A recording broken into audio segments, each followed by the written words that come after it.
Kirkmath. All right, ladies and gentlemen, here we are on our last lesson for 3.3. We're continuing to order rational numbers.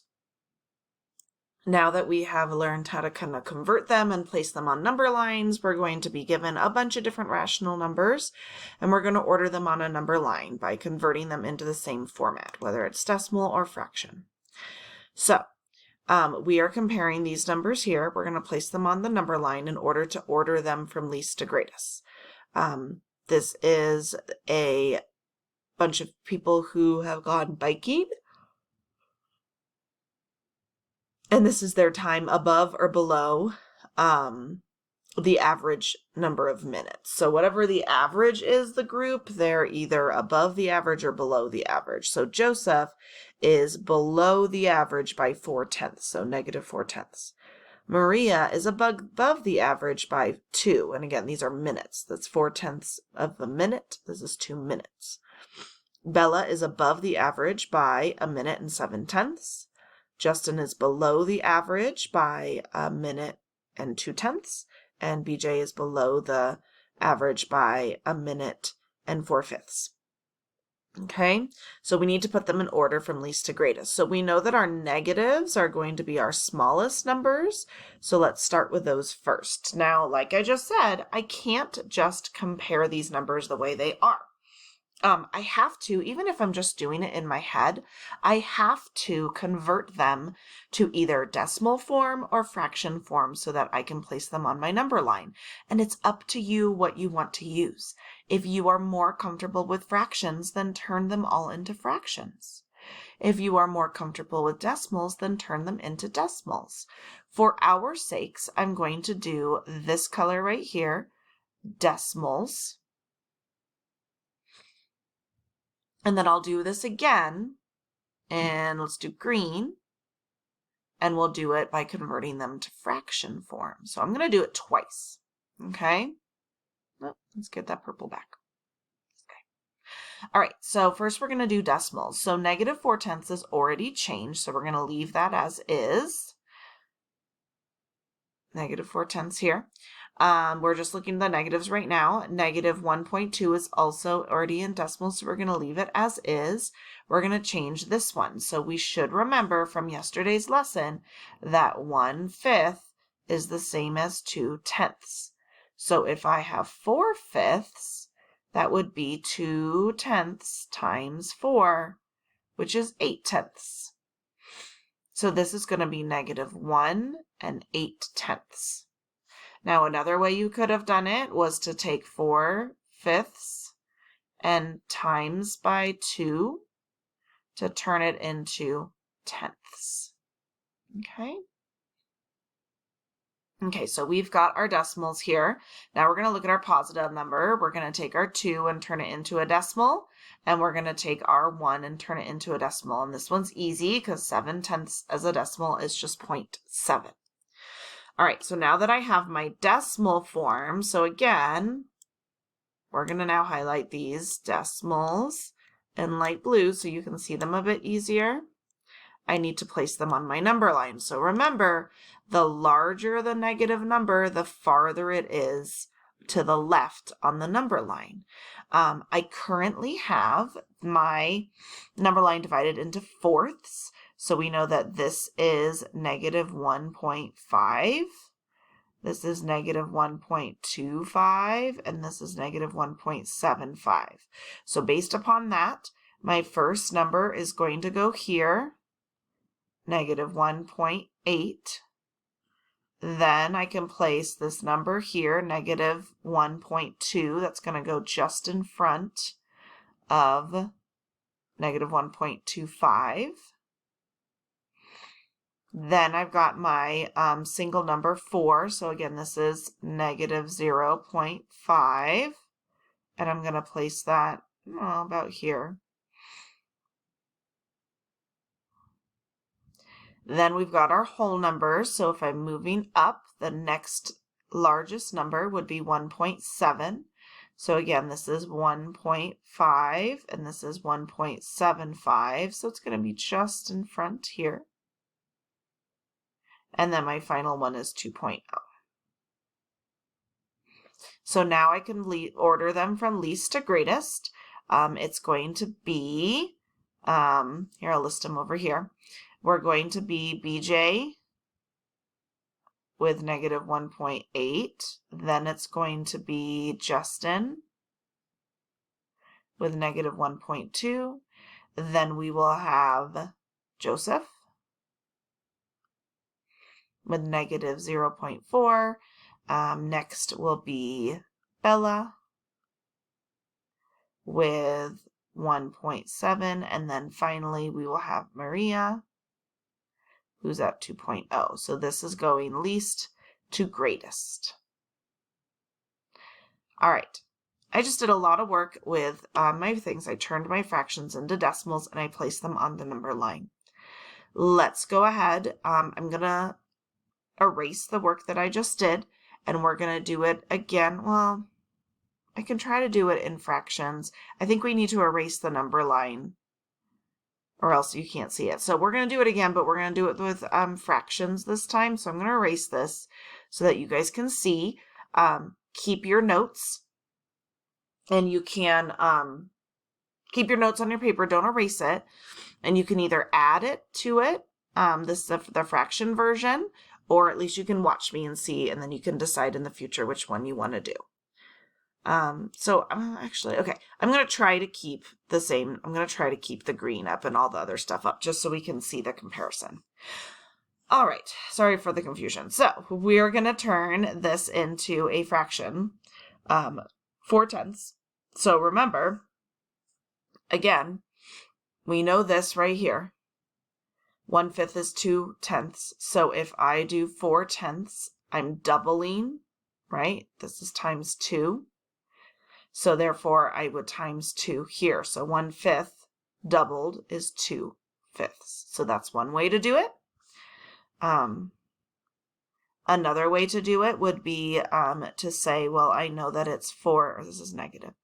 I know this is negative 4/10, and then simplify. And that gets you negative 2/5. 2 is pretty easy. It's going to be 2/1. 1 7/10 is already in that format, so I'm going to leave it.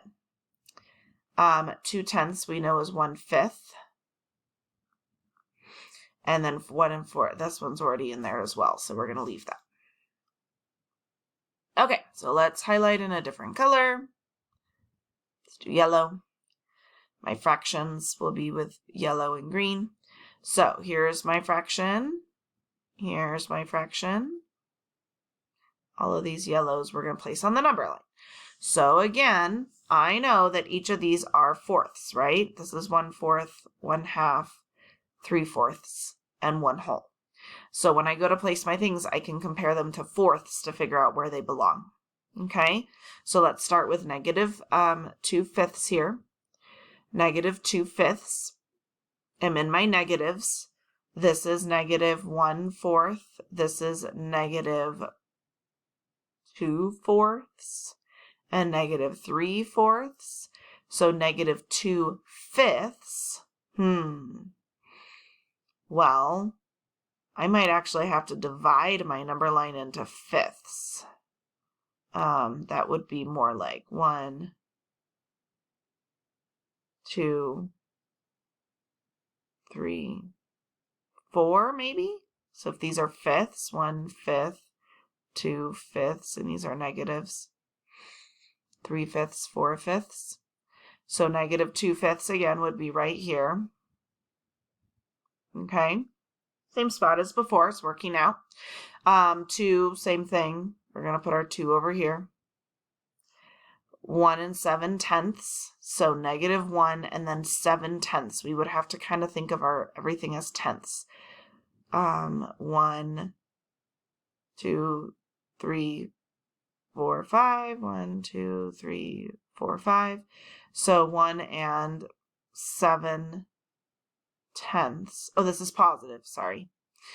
1 7/10 is going to be about here. So if I was dividing this, 1, 2, 3, 4, 1, 2, 3, 4, that would make sense.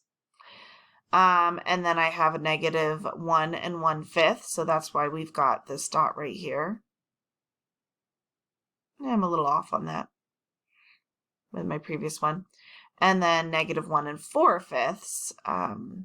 So, this would be 1/5, 2/5, 3/5, 4/5. Maybe I'm off on this one. So you can see that my dots are in about the same spot, and I'm still going to get the same order over here. I'm just going to have the fraction version. So I'm going to have negative 1 4/5. Justin is at negative 1 1/5. Joseph is at negative 2/5. Bella is 1 7/10. And Maria is still 2. Okay. Okay. Again, I just did a lot of work. But all we're doing is ordering them. We just have to convert them to either a decimal form or fraction form first. So now you're just going to practice again. Let's practice converting our decimals or our fractions into a fraction or decimal. Okay, so rewrite these into fractions or decimals and then come back to check. All right, and here are your answers. I kind of showed how I reduce them. So I would write them as tenths and reduce, or I may have known that 1/5 is 2/10, so I times by 4. I wrote them in their simplest form. I didn't write them in A over B format, but you could have. So on this guy over here, it could have been 7/5. That's also an option. And yeah, those are your things. So the next thing we're going to do is put them on the number line again. So number 10, this example right here, I've got 4 numbers. I need to place them on my number line and order them least to greatest. And then same thing here, I've got lengths of fish. I need to order them greatest to least. So give that a try. All right, ordering my numbers here, I changed all of these for number 10 into decimals because my number line was in decimal format, and these are pretty easy benchmark decimals.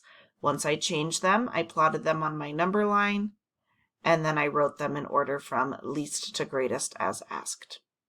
For the fish, I did a little bit trickier. So I didn't go decimals, I did fractions this time because most of them were in fractions, but it's difficult to compare fractions that don't have common denominators. So even though I had 12 7/10 and 12 3/5 and 12 3/4, I still had a hard time telling which one was largest. So I converted them to improper fractions, but they still didn't have common denominators. So I was able to get 2 Emma and Annie's into tenths, but I still had Emily's as eighths. So over here, I converted them to common denominators, times the tenths by 4 to make 40, times the eighth by 5 to make 40, and I ended up getting Emily's was the largest, 12 3/4, then Emma's, and then Annie's. Now I'm going to show you how decimals would have saved me a little bit of time. So 12.7 is already here. Again, if you know that 2 tenths is 1/5, then 3 tenths is just 2 tenths times 3. So this would have been 12.6. So I automatically know that's less than Emma. And then 3/4 we know is 12.75. And you can automatically tell that's the largest number because remember, I would be adding zeros to the end of these to make them an even place value so I can compare. So that was a lot faster and took a lot less work. So I do highly recommend you to do things to decimals. However, fractions can be easier. It just depends on the situation. And that is all that we have for this lesson. So the rest of the time in class, if you are watching this because you're absent, we went ahead and did a little find it and fix it activity, which was like a scavenger hunt where you had to find these cards, find which sentence is incorrect, and then fix that sentence so it's correct. And then we also probably did a little bit of ordering rational numbers where we took these numbers in different formats and had to figure out where they went on a number line. So we just did a lot of practice. Let me know if you have any questions, and yeah, good luck.